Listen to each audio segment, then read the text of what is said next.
మహేష్, మీకు ఆకలిగా ఉంటే పక్కనే ఉన్న స్టార్ హోటల్కి వెళ్ళగలం కదా. తినండి, పర్లేదు తిని చూడండి.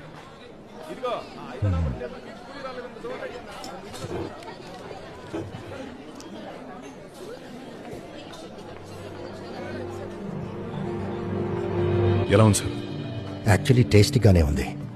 Very good. చాలా బాగుంది. అన్నా, మన హోటల్ సరుకులు ఎక్కడ కొంటున్నారు? మౌర్ మార్కెట్ లో ఉన్న చింతామణి స్టోర్ లో తమ్ముడు. చింతామణి స్టోర్ కి పెద్ద కస్టమర్ ఎవరన్నా? పక్క రోడ్ లో ఉన్న 5 స్టార్ హోటల్ ఉందే వాళ్లే. తమ్ముడు వింత ఏంటంటే ఆ 5 స్టార్ హోటల్ స్టాఫ్ కి నైట్ టిఫిన్ మన దగ్గర నుంచి వెళ్ళింది.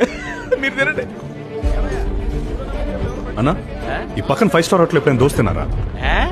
16 రూపాయలకి ఇక్కడ మంచి దోశ దొరుకుతున్నప్పుడు అక్కడ 200 పెట్టి కర్మ కాల్చుకోవడం దేనికి? సరేనా సరేనా తమ్ముడు, దోశ చాలా బాగుంది, ఇక్కడే తిను. మీకు అర్థమైందా sir? Customer happy, owner happy. ఇదే దోశ సాంబార్ పక్కన ఉన్న 5 స్టార్ హోటల్లో black gram pancake with lentil soup అని అమ్ముతాడు. దీనికి ఏం తక్కువ? ధర ఒకటి తక్కువ, కానీ క్వాలిటీలో టేస్ట్ లో ఏం తక్కువ కాలే. పైగా అనవసరమైన ఖర్చు కూడా లేదు.